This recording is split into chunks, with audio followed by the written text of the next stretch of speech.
سمجھے اے مدعی خاک کو تم خاک نہ سمجھے، اس خاک میں مدفون شہبت ہے ہمارا، اس خاک میں مدفون شہبت ہے ہمارا۔ درود پاک پڑھیے، اللہم صلی علی سیدنا مولانا محمد بارک وسلم، صلو علیہ الصلاۃ والسلام علیک یا رسول اللہ، یا نبی اللہ، یا حبیب اللہ۔ جیسا کہ آپ سبھی حضرات جانتے ہیں کہ ذی الحجہ کا مہینہ شروع ہو چکا ہے، اور آنے والی جمعرات کو یعنی 29 جون کو انشاءاللہ عید الاضحیٰ کی نماز بھی آپ حضرات ادا کریں گے۔ اس مہینے کے آتے ہی خصوصاً حج کے فرائض اور تمام اہل اسلام کے لیے قربانی کی یادگار تازہ ہو جاتی ہے۔ جہاں جہاں بھی محمد صلی اللہ تعالی علیہ وسلم کا کلمہ پڑھنے والے ہیں، ان کے مابین وہ یاد تازہ ہو جاتی ہے جب حضرت ابراہیم علیہ السلام اپنے بیٹے حضرت اسماعیل علیہ السلام کو ذبح کرنے کے لیے لے جاتے ہیں۔ یہ اللہ رب العزت کی جانب سے ایک آزمائش تھی، ایک امتحان تھا جو اس نے اپنے بندے خاص کا لیا۔ اس کا پس منظر یہی ہے کہ آپ بہت بڑے مالدار تھے، سیدنا ابراہیم علیہ السلام، آپ نے 3000 بکریاں، 1000 گائیں اور 100 اونٹ اللہ رب العزت کی راہ میں قربان کیے۔ اس وقت آپ کے کوئی اولاد نہیں تھی۔ قربان کرنے کے بعد عرض کرنے لگتے ہیں اگر اللہ رب العزت مجھے اولاد دیتا تو میں اولاد بھی اس کی راہ میں قربان کر دیتا۔ اللہ کی رضا پہ راضی رہنا یہ بہت بڑی چیز ہے، اور قربانی خصوصاً یہی قربانی نہیں ہے کہ آپ ایک جانور خرید لیجئے اور اس کی قربانی کر دیجئے۔ یہی قربانی صرف اسی میں محدود ہے، جس کے پاس جو ہو اس کی قربانی دے۔ ظالم اپنے ظلم کی قربانی دے، غاضب اپنے غضب کی قربانی دے، مالدار اپنے مال کی قربانی دے۔ جس کی تمنائیں اور آرزوئیں بڑھ رہی ہوں وہ اپنی تمناؤں اور آرزوؤں کی قربانی دے۔ تقدیر الہی پر راضی رہے، اس کی رضا پر خوش رہے کہ اس نے جتنا دیا ہے اس پر خوش ہیں۔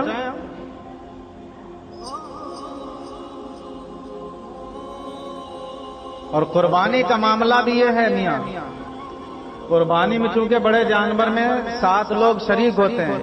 مسئلہ بھی بیچ میں بتا دوں کہ اگر ان 7 میں ایک بھی بدمذہب شریک ہو گیا، کوئی نجدی کافر، کوئی رافضی خارجی، وہابی، اگر ایک بھی شامل ہو گیا ان 7 میں تو سب کی قربانی رائے گاہ چلی گئی، کسی کی بھی نہیں ہوئی، سب کی ختم۔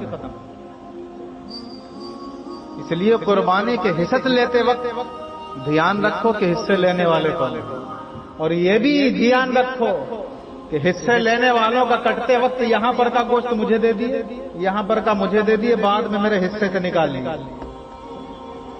ایسے لوگوں سے بھی بچتے رہو۔ کوئی کہے گا کہ وہ میری اہلیہ صاحب جو ہے کیا ہے وہ پایوں کے لیے کہہ رہی تھی، صاحب 2 پائے مجھے دے دینا، 7 حصے 2 پائے تیرے حصے میں کیسے آ جائیں؟ کوئی کچھ مانگ رہا ہے، کوئی کچھ مانگ رہا ہے۔ مسائل کی کتاب اٹھا کر کے دیکھیے، جن کی نیت قربانی کرتے وقت یہ ہے کہ وہ گوشت حاصل کریں تو ان کی قربانیاں بھی رائے گاہ چلی گئی۔ قربانی میں رب کی رضا وہ یاد تازہ ہونا چاہیے کہ جو ابراہیم نے اپنے بیٹے کو جھکا دیا تھا اور اس کی گردن پہ چھری رکھ کر کے رضائے الہی کو راضی ہو گئے، وہ رضا شامل حال ہونا چاہیے، گوشت کا حصول نہیں ہونا چاہیے کہ صاحب گوشت حاصل کر لیں، یہ تو ایک مزید اس پر جو ہے کیا ہے اللہ رب العزت کی جانب سے انعام ہے جو آپ کو مل رہا ہے۔ اس وقت بھی قربانی کی مقبولیت کی علامت یہ تھی کہ قربانی ہوتی تھی اور قربانی کرنے کے بعد گوشت کو پہاڑ کی چوٹیوں پہ رکھ دیا جاتا تھا، آسمان سے آگ اترتی تھی اور گوشت کو اچک لے جاتی تھی، جس کا گوشت اچک لے گئی اس کی قربانی مقبول ہے اور جس کا چھوڑ گئی اس کی قربانی مردود ہو جاتی ہے۔ تو یہ مزید اللہ کا انعام ہے، لیکن رضا وہی ہونا چاہیے کہ کیا ہے، ہم نیت وہی ہونا چاہیے کہ ہم اللہ کو راضی کرنے کے لیے بس اس کا حکم ہے، اس کے حکم پر سر نگوں کرتے ہیں۔ زیادہ عقلوں کے پرندے مت اڑاؤ، زیادہ جو ہے کہ اپنی فہم کے گھوڑے مت دوڑاؤ، ورنہ دوڑتے دوڑتے گمراہی کے علاوہ کچھ ہاتھ آنے والا نہیں ہے، اور پرندے اڑتے اڑتے جو ہے کیا ہے وہ گم ہو جائیں گے، پھر پتہ نہیں چلے گا کہاں چلے گا۔ تباں در بلاغت و صحبہ رسید، نہ در کنہ بے چون صبح رسید۔ شیخ سعدی نے کہا فصاحت و بلاغت میں صحبہ تک تو پہنچ سکتے ہو، لیکن آپ چاہو کہ اس رب قدیر کی حقیقت کو پہچان لو، اس کی ذات پر پڑے ہوئے پردوں میں گم ہو کر کے آپ اپنے آپ کو پہچان لو، تو یہ ناممکن ہے، نہیں پہچان سکتے۔ تباں در بلاغت و صحبہ رسید، نہ در کنہ بے چون صبح رسید۔ بے مثال پاک بے نیاز کی حقیقت کو پہنچنا چاہو تو پھر نہیں پہنچ سکتے۔ اس کے جو کام ہیں ان کی حکمتیں اور ان کے راز اور ان کے اسرار اور رموز وہی اچھی طرح جانتا ہے۔ ہمارے لیے تو اتنا ہے کہ اس کے حکم پر سر جھکاتے چلے۔ مسلمان کا مطلب ہی یہی ہے، الاسلام سر نگو گردن۔ اسلام کا معنی یہ ہے کہ سر جھکا دینا، اس کی بارگاہ میں سر جھکا دینا، اور مسلمان سر جھکانے والے۔ جو اسلام میں آتا ہے وہ مسلمان، اور مسلمان سر جھکانے والا۔ اللہ کا جو حکم ہو اس پر ہر لمحہ ہر آن سر جھکا دینا۔ تو قربانیوں میں بھی خصوصاً یہ خیال رکھنا چاہیے، اور کہ جو ہے کیا کسی کی نیت گوشت حصول کی تو نہیں، کوئی بد مذہب ہمارے جو ہے کیا ہے وہ شریکین میں کوئی بد مذہب تو شامل نہیں ہو گیا، ان چیزوں کا بھی خاص خیال رکھنا چاہیے۔ اور خصوصاً جانور بھی خوب موٹے تگڑے لینا چاہیے۔ جب کھانے کی نمبر آتا ہے میاں، جب ہم اپنے گھر پہ جو ہے کیا بریانی بنواتے ہیں تو چاول اتنے لمبے، اور جب دینے کا نمبر آتا ہے تو وہی کوٹے والے دے دیں، یہ کہاں کا نیم ہے؟ جب گوشت دکان پہ خریدنے جاؤ تو ذرا موٹا والا دینا، اور جب قربانی کی باری آئے تو پھر جو ہے کیا لٹا سٹا خرید لا اور جو ہے کیا بس واجب ادا کر دو۔ جانور اور جو ہے کیا ہے ایسا ہونا چاہیے کہ جو خوبصورت ہو، خوب سربا ہو، خوب موٹا ہو، اسے کھلاؤ پلاؤ، اس کی خدمت کرو۔ اس سے بھی یہ پتہ چلتا ہے، اور ہم لوگوں کا کیونکہ جو ہے کیا ہے قصبہ جات میں یا شہر میں کیا ہے جگہوں کی تنگی کی بنیاد پر لوگ ٹائم ٹو ٹائم جانور خریدتے ہیں۔ جن کے پاس جگہیں ہیں وہ مہینے 2 مہینے پہلے 10-15 دن پہلے خریدیے، کم سے کم اتنا تو خریدیے، ورنہ ہو تو یہ سکے کہ 2-4 سال اسے پالیے، تب قربانی کا اصل مزہ ہے کہ جب آپ کے ساتھ جانور ہل مل جاتا ہے، اس کے بعد پھر اپنے جانور کو رب کی راہ میں قربان کرنا کتنا گرا گزرتا ہے، دل پر کتنا کڑا گزرتا ہے، یہ پالنے والا جانتا ہے میاں۔ تو اگر پالا جائے گھر میں تو پھر قربانی کا لطف اور مزہ ہی کچھ اور ہوتا ہے، ورنہ ہینڈ ٹو ہینڈ لائے خرید کر کے کسائی کے حوالے کر دیا، دیکھنے بھی نہیں گئے اور کاٹ دوڑ جو ہے کہ واجب ادا کرو، سر سے اتارو۔ تو سر سے اتارنے کے کام زیادہ ہو رہے ہیں، اور رضا اور خوشنودی کے طالب اور جو ہے کیا ہے طلبگار بہت کم دیکھنے میں آتے ہیں۔ تو جانوروں کی خریداری میں بھی کان کٹے، دم کٹے، اندھے، سینگ ٹوٹے جو ہے کیا اس طریقے کے جانور، حالانکہ کان اگر تھوڑا بہت کٹا ہے قربانی ہو جائے گی لیکن مکروہ ہے، اس لیے تمام عیوب ظاہریہ سے جو ہے کیا ہے وہ جانوروں کا پاک ہونا بھی لازم و ضروری ہے کہ اس میں ظاہری کوئی عیب نہیں ہونا چاہیے، ظاہری عیب نہیں ہونا چاہیے۔ خصوصاً ان لوگوں کے لیے یہ حکم ہے کہ جو لوگ اپنے نام سے قربانی کرتے ہیں ان کے لیے حجامت جو ہے کیا ہے وہ بنوانا ممنوع ہے. پہلی تاریخ سے لے کر کے جو ہے کیا ہے وہ 10ویں تاریخ تک، یعنی جب تک قربانی نہ کریں اس وقت تک ان کے لیے حجامت بھی ممنوع ہے. نہ وہ ناخن ترشوائیں اور نہ ہی جو ہے کیا ہے وہ بال کتروائیں. اور داڑھی منڈانے کا تو ہم مسئلہ ہی نہیں کہہ سکتے، نہ داڑھی منڈائیں، وہ تو منڈانا ہی نہیں ہے.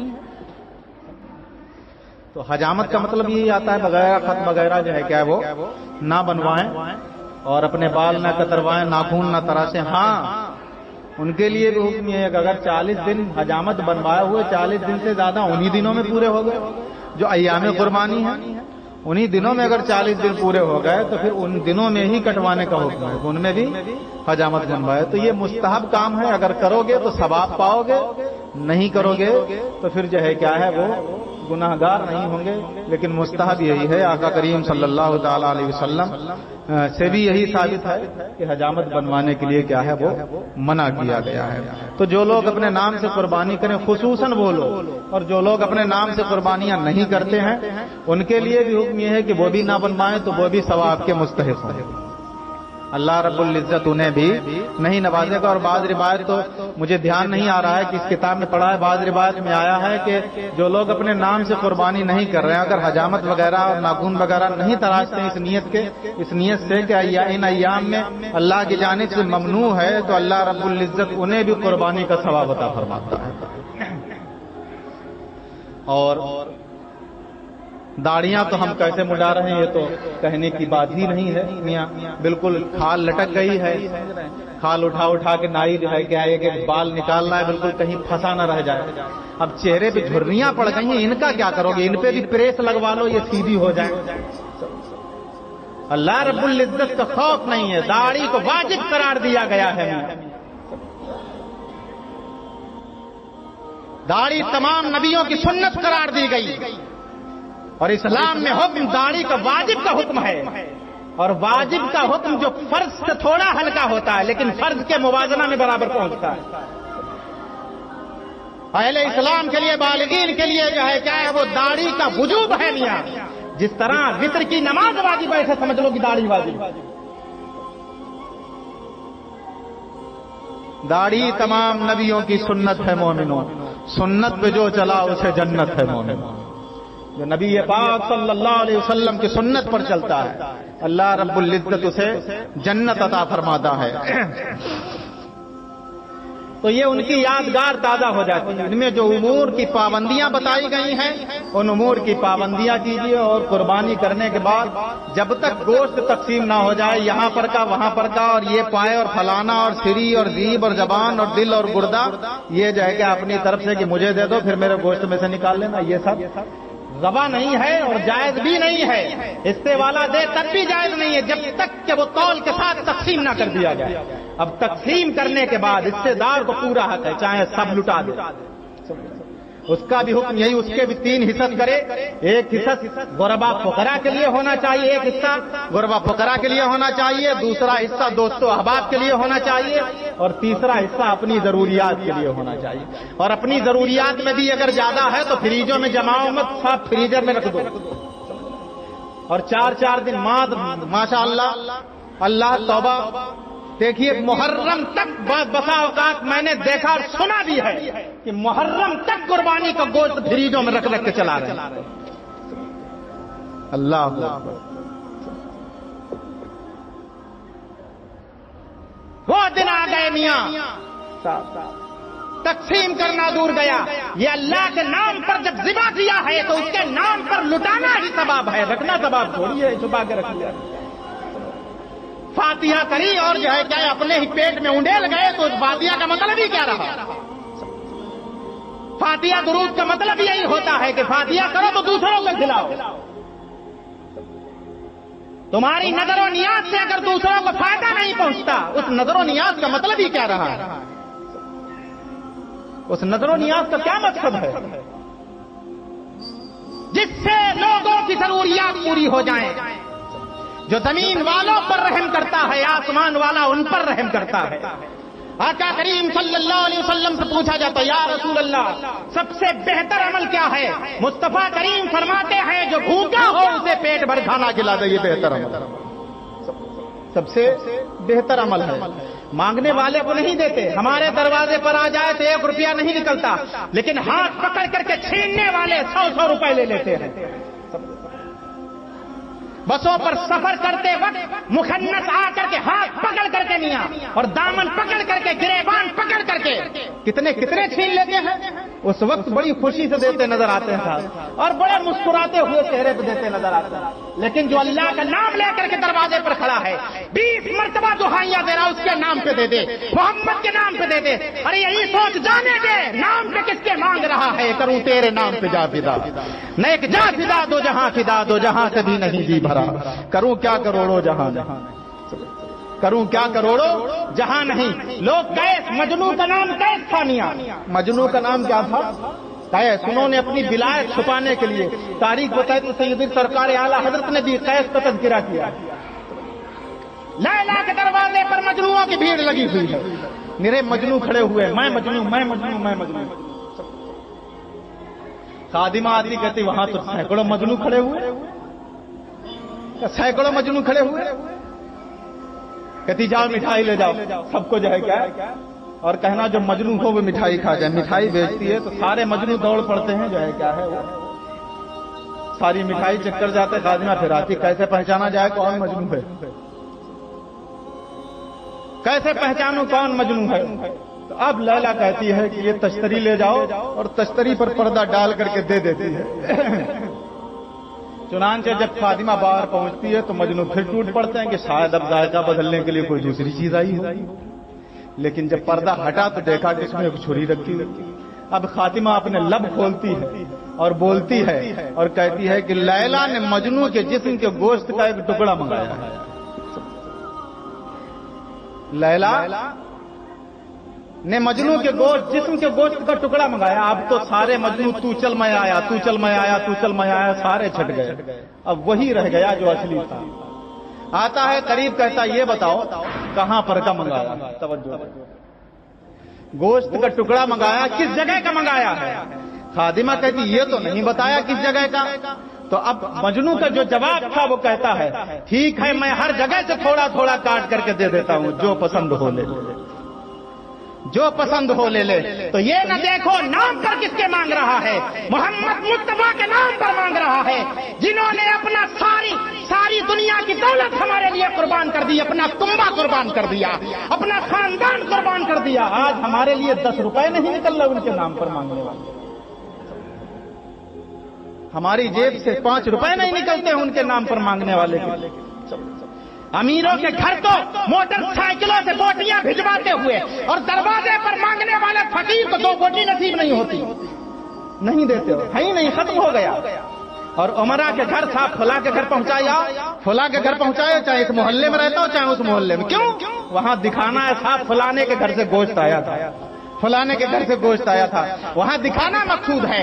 وہاں بندے دیکھ رہے ہیں، اور اس کو دیتا ہے تو تیرا رب دیکھ رہا ہے کہ یہ حاجت مند تیرے دروازے پر آیا اور تو نے اس کی حاجت روائی. حاجت روائی کرنا یہ بڑی چیز ہے کہ ضرورت مندوں کی ضرورتیں پوری ہوں. تو اللہ رب العزت نے اپنے خاص خلیل جنہیں خلیل بنایا، اور ان کی خلت جب لوگوں کے سامنے اظہار کرنا چاہیے تب اللہ رب العزت نے یہ امتحان لیا تھا. اور آپ اپنے جگر کے پارے، جبکہ آپ کی اولاد نہیں تھی، آپ دعا کرتے تب بڑے دنوں کے بعد اولاد پیدا ہوتی. روایت کہتی آپ 7 سال کے تھے، روایت کہتی آپ 13 سال کے تھے. آپ لے جا کر کے اپنے بچے کی گردن پر چھری الرضائے الہی کے لیے رکھ دیتے. باپ ہو تو ایسا اور بیٹا ہو تو ایسا. باپ کہتا ہے یا بنی انی ارا فی المنام انی یذبحک فانظر ماذا ترى. جب باپ اپنے بیٹے کو مینا میں لے جاتا اور مینا میں لے جا کر کے کہتا ہے بیٹا میں نے خواب دیکھا ہے کہ میں تیری قربانی کر رہا ہوں، تجھے ذبح کر رہا ہوں، میں نے خواب میں دیکھا. قال یا بنی انی ارا فی المنام انی یذبحک فانظر ماذا ترى. میں نے تو خواب دیکھ لیا کہ میں تجھے راہ خدا میں ذبح کر رہا ہوں، تیری رائے کیا ہے. تو اب بیٹے کا جو جواب تھا وہ بھی قرآن نقل کرتا ہے، کہتا یا ابت افعل. قال یا ابت افعل ما تؤمر. اے ابا حضور جس کا تمہارے رب نے تمہیں حکم دیا ہے وہ کر گزر. ستجدنی انشاءاللہ من الصابرین، ان قریب انشاءاللہ ہمیں صبر کرنے والوں میں سے پائیں۔ تو رب نے جو حکم دیا ہے، تو باپ ہو تو ایسا کہ جو قربان لینے کے لیے لے کے کرنے کے لیے چل دیا، اور بیٹا ہو تو ایسا جو قربان ہونے کے لیے تیار ہو گیا۔ درود پاک پڑھیے، اللہم صلی علی سیدنا مولانا محمد۔